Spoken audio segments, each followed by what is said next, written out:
जो कैनेडियन हुकूमत है, उनके वजीर आजम है। रूसी मीडिया चैनल आरटी ने ट्रूडो और उनके खालिस्तानी प्रेम को दिखाया है। म्यूजिक पर डांस करते एक लड़के को जस्टिन ट्रूडो बताया गया है, वहीं लड़के के डांस को एंजॉय करते दो लोगों को खालिस्तानी अलगाववादी बताया गया है। एक ऐसा बंदा जिसको मुल्क के अंदर से वोट ऑफ कॉन्फिडेंस हासिल नहीं है, वो दुनिया की 5वीं बड़ी इकॉनमी से। इंडिया ऑब्वियसली कोई बहुत बड़ा कनाडा का ट्रेडिंग पार्टनर नहीं है, लेकिन हमें सबको पता है कि इंडिया एक बहुत बड़ी मार्केट है। कैप्शन में लिखा गया, भारत विरोधी रिपोर्ट के बाद ट्रूडो के घर के अंदर उसके पास मूव्स तो है लेकिन सबूत नहीं है। ऊपर से मजाक कर दिया, कहते हैं हम इंडिया के ऊपर इकोनॉमिक सैंक्शंस लगाएंगे। इसके बारे में मैं कहूंगा क्या पिद्दी का शोरबा। मामले को लेकर रूसी मीडिया ने कनाडाई पीएम जस्टिन ट्रूडो की आलोचना की है। इंडिया की तरफ से, इंडियन गवर्नमेंट की तरफ से ये एक बहुत ही स्ट्रॉन्ग मैसेज गया है कनाडा को, जब 6 डिप्लोमेट्स को एक्सपेल किया गया। मैंने तो बहुत एक बड़ा स्टेप लिया है उनकी हुकूमत ने, हमें इस बात की दाद देनी चाहिए और हर मुल्क को सीखना चाहिए। वो इनका प्लान हो गया है फेल। दर्द इतना है कि चू निकल रही है। आपकी इकॉनमी 2.2 ट्रिलियन डॉलर की है, उनकी इकॉनमी जो है वो 3.9 ट्रिलियन डॉलर का। आप किस तरह सैंक्शन उन पे लगा सकते हैं? कि पाकिस्तान ने भी क्या कुछ किया था, इन्हीं उग्रवादियों को सपोर्ट किया था। आज वो भीख मांगते हुए दिखाई देते हैं पूरी दुनिया में। जिस दिन कनाडा को ये चीज समझ आ जाएगी, फिर उसके बाद उन्होंने जी हमेशा भारत की गवर्नमेंट जो है वो पुलिस उनसे प्रूफ मांगती रही है, प्रूफ नहीं दे। वीडियो आगे बढ़ाकर आप सीधे वीडियो के मेन भाग पर पहुंच सकते हैं। भारत और कनाडा के बीच पिछले कुछ दिनों से क्या चल रहा है आपने डेफिनेटली फॉलो किया होगा। खालिस्तानी आतंकवादियों की वजह से, और कुछ खालिस्तानी जो कनाडा में, कुछ तो नहीं बोलूँगा मैं, तो वहाँ पे ज़्यादातर जो सिख हैं उनको खालिस्तानी जानता हूँ, क्योंकि देखा है मैंने सोशल मीडिया पे, उनको सांसद तक बन चुके हैं।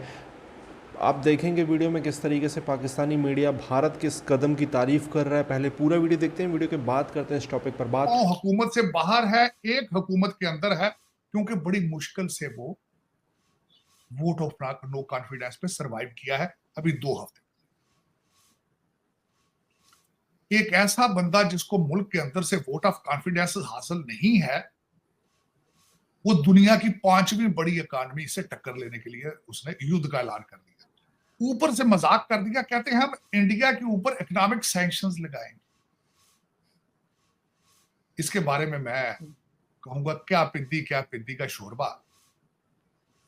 आपकी इकॉनमी दुनिया की 10वीं इकॉनमी है, उनकी इकॉनमी दुनिया की 5वीं इकॉनमी है।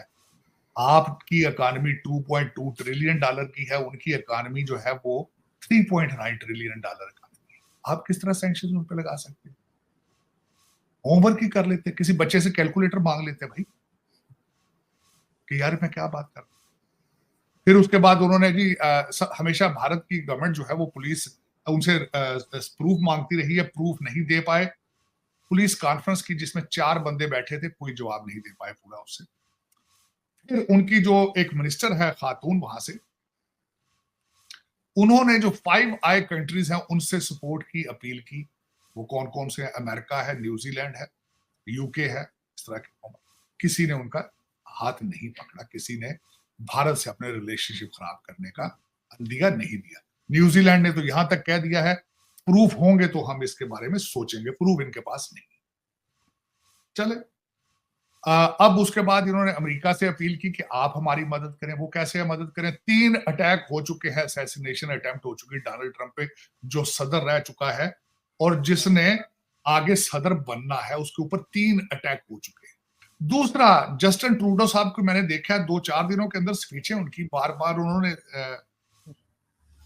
ह्यूमन राइट्स की बात की, उन्होंने फ्रीडम ऑफ स्पीच की बात करते हैं, और पता नहीं इनको कोई शर्म भी किसी को नहीं आती। 45,000 औरतें और बच्चे मारे जा चुके हैं गाजा में। वहां ह्यूमन राइट्स कहां है? वहां किराए पे दे दिए आपने ह्यूमन राइट्स। दूसरे, तुम जहां आपका दिल होता है वहां। अच्छा, एक और मजे बात, यहां जब मैं जस्टिन ट्रूडो के बारे में पढ़ता हूं तो जस्टिन ट्रूडो का पीरियड, इनके वालिद पीरियड, उनके हालात भी यही थे। वो भी ये अब उसका भी नंबर काटने को फिर रहे हैं। वहां उस वक्त एक परमार साहब थे जो कि कैनेडियन हवाई जहाज के दहशतगर्दी के उसमें इन्वॉल्व थे। ये उनको भी हवाले भारत के नहीं करते थे, जिनको बाद में भारतीय पुलिस ने पंजाब में काउंटर करके मारा था। अब पिछले दिनों में भारत ने 20 लोगों का इनको कहा था ये टेररिस्ट है, हमारे हवाले किए जाए, सिर्फ 6 किए गए। चले, लेकिन इस वक्त देखा जाए कनाडा के हालात वैसे भी ठीक नहीं है। आपको तो ज्यादातर लोगों को पता नहीं है, लोग वहां टेंटों में रह रहे हैं, बहुत बुरी हालात है, जॉब कोई नहीं, इकॉनमी कोई नहीं है।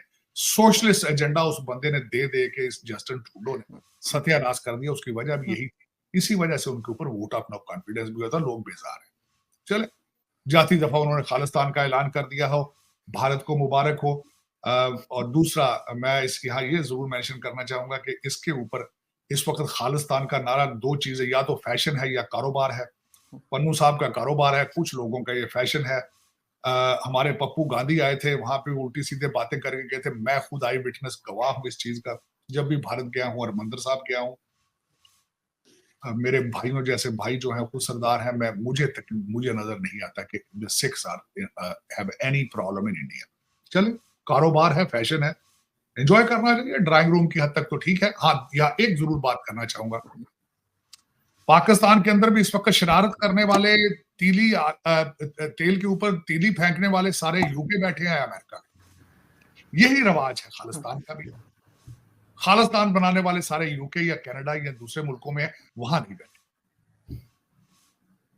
बोर हो जाते हैं तो फिर इस तरह की शरारत। बिल्कुल ऐसा ही है। लेकिन सर एक बात मैं जरूर एससीओ के बारे में कहूंगी कि बेशक मोदी जी नहीं आए, लेकिन डॉक्टर जयशंकर भी उतने ही इम्पोर्टेंट हैं। और बरखा दत्त अगर ये बात कर रही हैं लाहौर बैठ के, तो वो तो खुद भी इस्लामाबाद नहीं आई थी, वो तो लाहौर में ही रही, वो उन्होंने तो एससीओ मीटिंग अटेंड नहीं की है। नहीं, वो तो हो सकता है बरखा दत्त के रिलेशनशिप है शरीफ फैमिली के साथ, हो सकता है पर्सनल इंटरव्यू लेने के लिए सिर्फ आई हो, वो ये भी कोई बात नहीं है। लेकिन उसमें बात ये मैं करना चाहूंगा ना, इस वक्त मोदी साहब को कह रहे हैं जी लाहौर में बैठ कर आप आ जाएं, मोदी आपको जरूरत है मोदी साहब की, या आप मोदी साहब को आपकी जरूरत है? पूछने वाला क्वेश्चन मैंने तो जवाब ये दिया था ना। देखे ना, आपने देखे, प्यासा कुएं के पास जाता है या कुआं प्यासे के पास जाता है? जरूरत आपकी है, बैंकरप्ट आप हैं, 24 दफा बैंकरप्ट हो चुके हैं। आपको आईएमएफ जो है बेल आउट करता है, भारत बेल आउट तो वो तो बैंकरप्ट नहीं है ना। आपको ट्रेड की जरूरत है, आपको रिलेशनशिप जो आपको है, आपको चाहिए था। दोस्तों, पाकिस्तान मीडिया भारत की तारीफ कर रहा है किस तरीके से भारत ने कनाडा पर जो एक्शंस लिए हैं। तो ये सोचे ना समझे कि कनाडा एक बड़ी अर्थव्यवस्था है, हालांकि भारत उससे बड़ी अर्थव्यवस्था है, बट कनाडा भी बड़ी अर्थव्यवस्था है। ये एक स्ट्रॉन्ग, एक पावरफुल नेशन का जो है स्टेप लिया भारत ने, उसकी तारीफ़ कर रहा है पाकिस्तान। कनाडा के साथ हमें अमेरिका भी क्रिटिसाइज़ कर रहा है। इस बीच हम आ जाते हैं रशिया के पक्ष को। तो रशिया ने एक मीम्स शेयर किया। मीम्स में आप देखेंगे कि एक हिंदी फिल्म की जो क्लिप है काफ़ी वायरल रहती है, म्यूज़िक चलता है, वो एक्टर डांस करता है, उस एक्टर का मैं नाम नहीं जानता हूँ, ऑब्वियसली बड़े होकर उन्होंने काफ़ी फिल्मों में काम किया है। तो वो ट्रूडो को बताया गया है मीम्स में। ये चीज़ जब आने वाले समय में पता चलेगी, खालिस्तानियों की वजह से इंडिया कनाडा के रिश्ते ख़राब हो रहे हैं। भारत से कई खालिस्तानी, मतलब यहाँ से जो सिख हैं वहाँ जाते हैं, काम करते हैं, फिर वो खालिस्तानी मूवमेंट ये वो करते हैं। खालिस्तानियों से मैं पूछना चाहूँगा यार, भारत में सिख पंजाब बस में नहीं रहते, भारत के हर सिटी में सिख मिलेगा, ऐसे कोने कोने में मिलेंगे और अच्छे खासे ओहदे पर मिलेंगे, अच्छे खासे। कई जगह तो जहाँ से मैंने देखा है सिख, वहाँ पे उनकी आबादी बिल्कुल थोड़ी सी है, बट वो MP MLAs तक है और जनता के द्वारा चुने गए हैं। तो ऑब्वियसली ऐसी चीज़ों से क्या होगा कि जो भारत के दूसरे जहाँ पर सिख रहते हैं उनका व्यापार, उनका धंधा इन लोगों की वजह से प्रभावित होगा। ऑब्वियसली इनकी वजह से होता है, तो ये चीज़ें बहुत नुकसान पहुँचाएंगी। भारतीय सिखों को एक साथ आना चाहिए और डेफिनेटली इन लोगों को जवाब देना चाहिए। मैंने देखा था कई भारतीय सिख एक्स पर, ट्विटर पर आ रहे थे और बोल रहे थे कि भारत में भी बहुत सारी गुरुद्वारा में इन्होंने भिंडरावाले को 11वां संत जी लगभग घोषित कर दिया है। मतलब सिखों के 10 गुरु हैं, 11वें संत जी हो गए हैं भिंडरावाला। और वो ये बोल रहे थे कि अब ऐसे गुरुद्वारा का बायकॉट करना चाहिए जहाँ पर भिंडरावाले की फ़ोटो हो। ऑब्वियसली सिख जो भी चाहते हैं खालिस्तान ये और वो फलाना ठिकाना, डेफिनेटली वो बहुत नुकसान पहुंचाएंगे भारत को, अपने आप को। फिर से क्या एक पार्टीशन कराना चाहते हैं। अब उनसे ये पूछो तो उनका जवाब भी पता बहुत ही इरिटेटिंग रहेगा। वो सोचते हैं कि ऐसा जवाब दे के वो कूल बन जाएंगे, ऐसा जवाब, मूत्र पीने वाले तुम लोग, है ना। तो इसके काउंटर में यहाँ से लस्सी, ये सब चीज़ें होती हैं। ऑब्वियसली ये तो बच्चों वाली बात हो गई, जो बच्चे नहीं लड़ते सोशल मीडिया में। अगर आप थोड़ा दिमाग लगा के सोचें कि आप फिर से पार्टीशन करके सारे कंट्री से सिख आप पंजाब में ले जाएंगे, ये चीज़ें करेंगे। एक पार्टीशन तो हम करा चुके हैं, और सिखों को मेरे हिसाब से कोई प्रॉब्लम नहीं है। ये एक जिद, अड़ी, घमंड की है कि हमें भी एक कंट्री चाहिए, जो कि कुछ सिखों का आइडिया था, जो कि अब लगभग ये जहर बहुत सारे सिखों में, युवाओं में पहुंचा रहा है। इसमें सिद्धू मूसेवाला भी था, बहुत सारे ऐसे लोग थे डेफिनेटली जिन्होंने इस मूवमेंट को ज़बरदस्ती की आग लगाई और सिखों के बीच ज़बरदस्ती की ये नफ़रत पैदा करवाने की कोशिश कर रहा है। ऑब्वियसली इसका इम्पैक्ट पड़ता है फिर सोशल मीडिया पे। मैंने देखा सोशल मीडिया में सिख ऐसी कौम थी जिसकी हमेशा तारीफ़ की जाती थी, अब उनके लंगर के वीडियो आते हैं तो कहते हैं ये आप इसके वीडियो में डालते हो, आप करते हो, दिखाते क्यों? ऑब्वियसली लंगर भारत में कोई बहुत बड़ी या नई चीज़ नहीं है। सिख लंगर करते हैं तो हम उनकी बहुत तारीफ़ करते हैं। ऑब्वियसली मैं बोल रहा हूँ, एक नवरात्रि में इतना लंगर हो जाता होगा कि जो सिख पूरा साल भर करते होंगे ना, उससे एक नवरात्रि में उतना लंगर हो जाता होगा, आप माने ना माने। मैं अपनी सिटी की बात कर रहा हूँ कि मतलब 24 घंटे भंडारा चलता है, और ऐसे कई मंदिर हैं। लेकिन इनको हाईलाइट करके हम क्या बताना चाहेंगे कि हम खाना खिलाते हैं? यार ये चीज़ की जाती है, बताई नहीं जाती है।